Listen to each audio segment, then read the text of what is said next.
vazhdoj me pyetjet, kemi shumë doktor. E nisim Muarrem Kurti, doktor përshëndetje. Ky regjim jo vetëm po na vjedh, por edhe po na helmon me gaz, siç na ndodhi edhe mbrëm. Pyetja ime është, ç'do të bëhet me këtë regjim që nuk po shkulet prej 13 vitesh? A do të kemi një strategji tjetër më të fuqishme? Zoti Kurti, faleminderit për përgjigjen.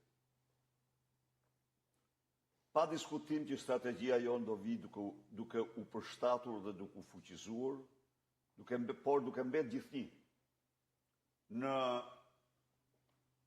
platformën e kryengritjes paqësore. Sot, siç e shihni, janë dhjetra mijëra qytetarë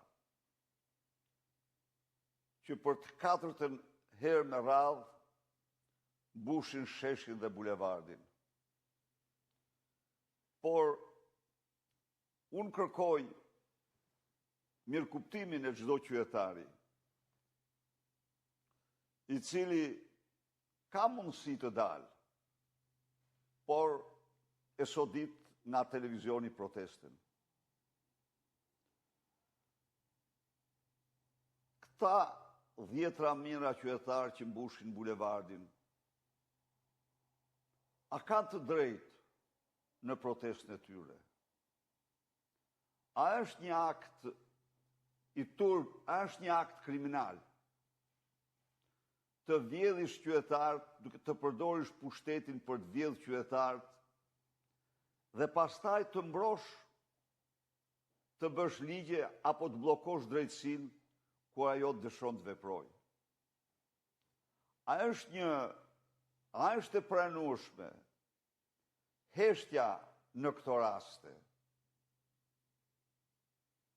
A nuk është thirrje ndërgjegje qytetare për secilin, pavarësisht nga bindjet që ka, i majt, i djathtë, pa parti, indiferent, që të dalë si qytetar për të dëshmuar shqiptarëve dhe botës se ai nuk pajtohet kurrë me këtë gjendje.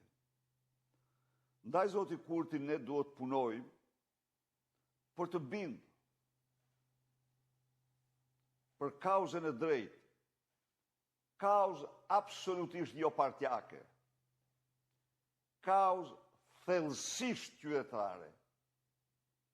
Imagjinoni pak në qoftë se këta dhjetra mijëra qytetarë nuk do kishin mbushur për të katërtën herë me radhë bulevardin, dhe në qoftë se mediat ndërkombëtare nuk do kishin dhënë në mënyrën më dashamirëse dhe më të plot këtë përpjekje, se si do u dukeshim ne shqiptarët botës.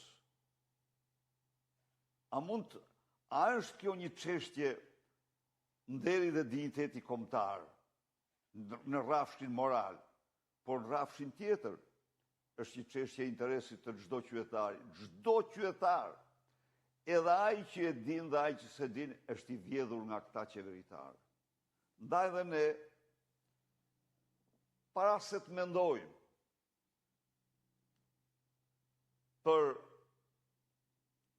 ta supozojmë për një agresivitet të merituar ndaj këtij regjimi, duhet mendojmë të kemi me vete të gjitha ata të cilët jetojnë me djersën e ballit, jetojnë me dinjitet, të gjitha ata që nuk pajtohen me moralin e tyre, me moralin e vjedhësve, moralin e hajdutëve, nuk pajtohen me këtë rrokullisje të madhe që ka Shqipëria duke u largue shqiptarët prej vendit tyre.